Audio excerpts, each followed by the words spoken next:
तो जय हिंद प्यारे साथियों, स्वागत है आपके अपने चैनल सोनू सर क्लासेज में। हम आशा करते हैं आप लोग स्वस्थ होंगे, मस्त होंगे। तो आज के वीडियो में हमें पढ़ना है केमिस्ट्री में पदार्थों का वर्गीकरण। तो चलिए, पदार्थों के वर्गीकरण में हम पढ़ेंगे तत्व, यौगिक, मिश्रण। लेकिन हमने तत्व और यौगिक तो पहले वीडियो में पढ़ा चुके हैं। तो आज के वीडियो में हमें पढ़ना है मिश्रण के बारे में। मिश्रण क्या है, इसके बारे में आज हम अध्ययन करेंगे। तो चलिए, सबसे पहले मिश्रण के बारे में हम समझते हैं कि मिश्रण क्या होता है। तो मिश्रण एक अशुद्ध पदार्थ है। मिश्रण क्या है? एक अशुद्ध पदार्थ है, क्योंकि मिश्रण में तत्व और यौगिक किसी भी अनुपात में परस्पर मिला रहता है। इसमें कौन कौन सा पदार्थ मिलता है? तत्व और यौगिक।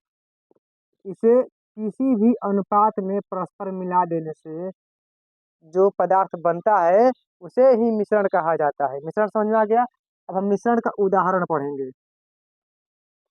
मिश्रण का उदाहरण क्या होता है? इसका उदाहरण होता है, जैसे मान लीजिए वायु। वायु क्या है? एक प्रकार का मिश्रण है। वायु क्या है? तो एक प्रकार का मिश्रण है। कैसे है?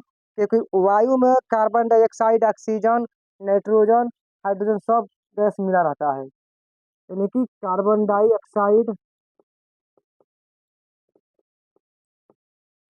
कार्बन डाइऑक्साइड, ऑक्सीजन,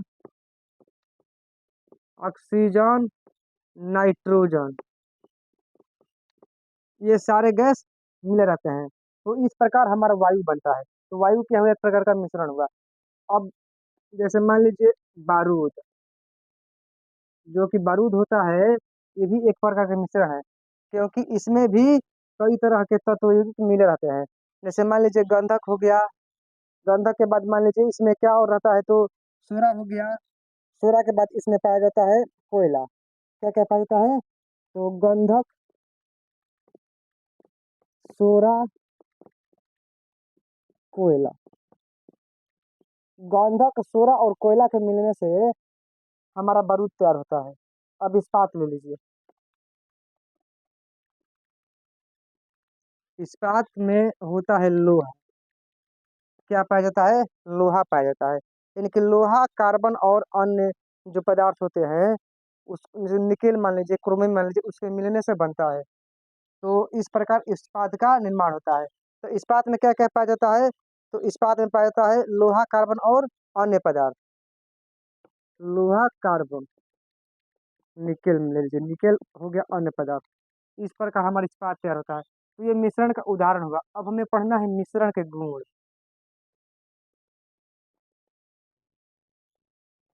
मिश्रण के गुण। मिश्रण का गुण क्या है? तो मिश्रण का गुण है कि मिश्रण समांग भी होता है और विषमांग भी होता है। मिश्रण क्या होता है? तो समांग भी होता है और विषमांग। समांग मिश्रण और विषमांग मिश्रण। मिश्रण हमारा दो प्रकार का होता है, समांग मिश्रण और विषमांग मिश्रण। समांग मिश्रण और विषमांग मिश्रण। तो समांग मिश्रण क्या है और विषमांग मिश्रण क्या है? समांग मिश्रण किसे कहते हैं और विषमांग मिश्रण किसे कहते हैं?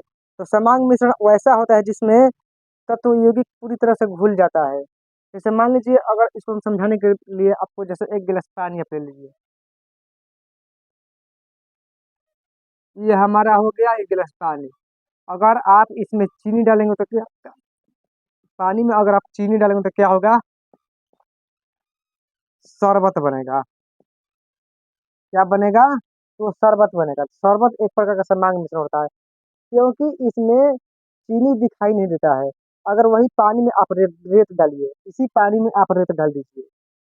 अगर इसी पानी में रेत या कंकड़ डालिए तो क्या होगा? हमें ये चीज तो दिखाई देगा, पानी में स्पष्ट रूप से हमें रेत दिखाई देगा। तो यह एक प्रकार का विषमांग मिश्रण हुआ। तो जब अव्यय या जो पदार्थ होते हैं अगर दिखाई नहीं देते हैं, एक पदार्थ दूसरे पदार्थ में जाकर घुल मिल जाता है, तो इसे समांग मिश्रण कहते हैं। लेकिन वहीं अगर दोनों पदार्थ अलग अलग बिखरे नजर आते हैं, लेकिन दिखाई देते हैं, तो उसे हम लोग विषमांग मिश्रण के नाम से जानते हैं। तो ये मिश्रण बनने में प्राय ऊर्जा न तो उत्सर्जन होता है, न ही इसका अवशोषण होता है। जब मिश्रण बनता है तो इस क्रम में न तो ऊर्जा का उत्सर्जन होता है और न ही अवशोषण होता है। दूसरा कैसे गुण है? ऊर्जा का न तो उत्सर्जन न ही अवशोषण। तीसरा गुण क्या कहता है? तो मिश्रण का संगठन निश्चित नहीं होता है। जो मिश्रण का संगठन होता है निश्चित नहीं होता है।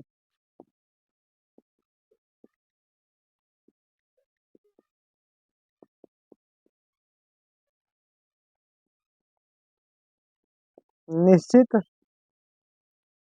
नहीं होता है।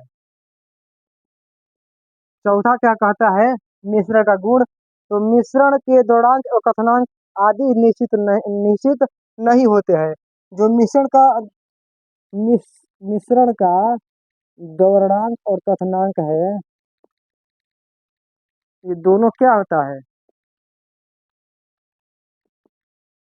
ये दोनों निश्चित नहीं होते हैं।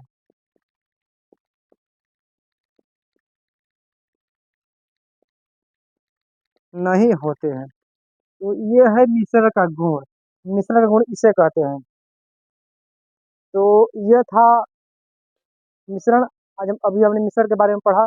तो अगर आप लोग को ये वीडियो अच्छा लगा हो तो आप लोग इसे कमेंट में कुछ बताइएगा। अगर नए हो तो सब्सक्राइब करना ना भूलिएगा और लाइक और शेयर करना भी ना भूलिएगा। फिर आएंगे तो इसी प्रकार की वीडियो लेकर आएंगे। तब तक के लिए जय हिंद।